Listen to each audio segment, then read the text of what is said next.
Bonjour, bienvenue dans cette vidéo sur le module de cours d'analyse et de conception des systèmes d'information dispensé à l'école des transmissions. L'objectif de ce module de cours est de vous présenter la modélisation d'un système d'information au sein d'une démarche de réalisation d'un projet informatique. Le langage de modélisation utilisé, qui va servir à illustrer notre propos, sera UML. Cette activité de modélisation s'inscrit dans un métier et un ensemble d'activités relatives à la réalisation d'un système d'information. Cette première vidéo consiste à vous présenter ce module de cours. Alors, ce module de cours est d'un niveau dit application. Pourquoi application? Puisque vous aurez à réaliser, à mettre en œuvre le langage de modélisation par le biais d'exercices grâce à des documents numériques au format doc, PDF, mais aussi technique puisque vous aurez à utiliser un modeleur UML, Visual Paradigm en l'occurrence. Un niveau technique évalué à 3 étoiles, bon c'est plus ou moins subjectif, mais pourquoi 3 étoiles? Puisque vous aurez à connaître pour suivre ce cours les concepts objets, mais aussi à respecter un certain nombre de règles, la norme UML déjà en tant que telle, mais aussi des directives techniques du ministère et des règles de bonne pratique liées à chacun des diagrammes UML qui seront mis en œuvre au sein de ce module de cours. La durée de ce module en face-à-face pédagogique est de 70 heures. Bien évidemment, par le biais de ces vidéos, ce temps va être bien réduit. Les objectifs donc, pour vous ce sera de pouvoir créer et maintenir les différents diagrammes UML nécessaires dans la démarche de réalisation d'un système d'information. Donc créer ces diagrammes si vous avez à créer un logiciel de toutes parts, un système d'information qui n'existe pas encore, ou alors maintenir les diagrammes dans le cadre du MCO d'un logiciel dont la documentation ferait appel à des diagrammes UML. Savoir utiliser UML pour analyser et concevoir un système d'information, c'est tout l'objectif d'une démarche. Effectivement, lorsqu'on met en œuvre une démarche de réalisation d'un système d'information, dans le cadre d'un processus de développement logiciel, on va analyser puis concevoir le système d'information. On va donc, dans ce module de cours, vous présenter les différents diagrammes qui vont pouvoir vous permettre de réaliser ces deux grandes étapes. Enfin, comprendre l'intérêt d'utiliser un processus de développement logiciel et apprendre les éléments d'une méthode de génie logiciel, c'est mon objectif, mon challenge, c'est de vous convaincre de la pertinence d'utiliser une démarche et donc un processus de développement logiciel dans le cadre de vos réalisations de systèmes d'information. Pour cela, je vais vous présenter une démarche particulière, une recette de cuisine, à vrai dire, de réalisation d'un système d'information à partir de différents diagrammes que l'on va réaliser les uns après les autres afin de modéliser l'ensemble du système d'information et pour le coup d'anticiper le résultat du code. Alors ce module de cours est dispensé par le cours de programmation et de réalisation des systèmes d'information à la division des systèmes d'information au sein de l'ETRS,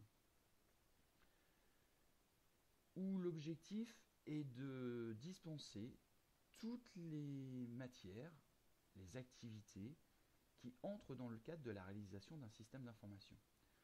Donc ce module de cours d'analyse et de conception des systèmes d'information est une branche, une activité de la réalisation des systèmes d'information. Une activité centrale, vous allez le voir. En quoi consiste la réalisation des systèmes d'information? Très vulgairement, de collecter l'expression du besoin, donc les besoins utilisateurs, de suivre un certain nombre d'étapes, un cheminement, afin de réaliser le système d'information informatisé, le logiciel.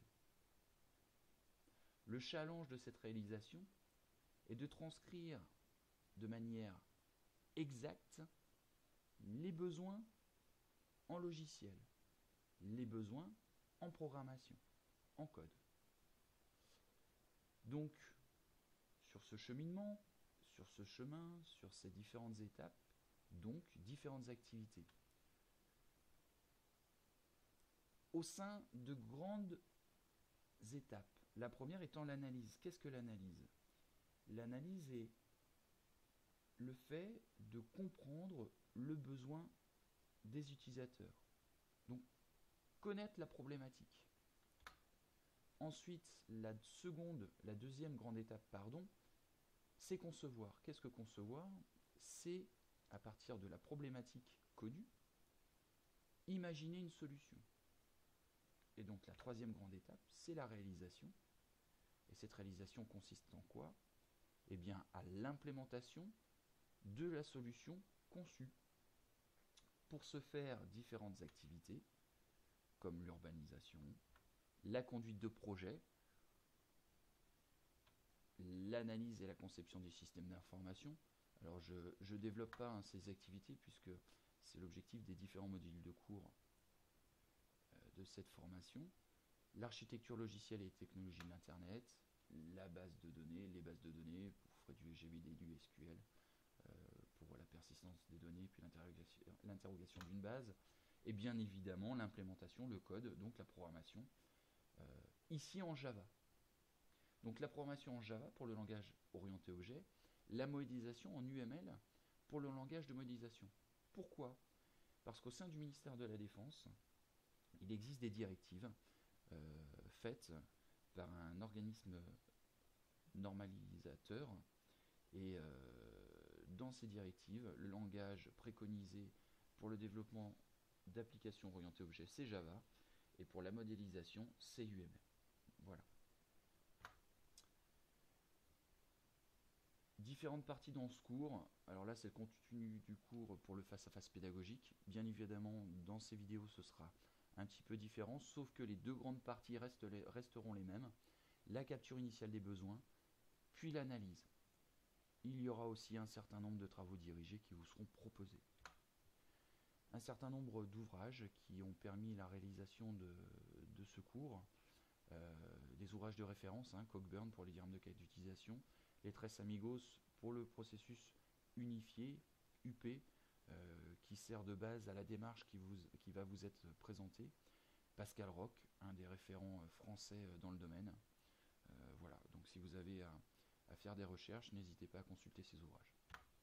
Enfin, pas UML, mais Internet, pardon, un certain nombre de sites généralistes du domaine, Wikipédia, comment ça marche, développé.com, et l'organisme qui gère la norme UML, l'OMG, l'Object Management Group, un consortium qui promeut l'orienté objet, donc le site de référence pour UML. Une petite remarque sur Internet. Dans ce module de cours, vous seront précisées des bonnes pratiques, des règles de conception des diagrammes, une façon de modéliser en fait, que vous ne retrouverez pas forcément sur Internet, puisqu'elles ont pour origine ces bonnes pratiques et ces règles, la norme, mais aussi le retour d'expérience au sein du ministère.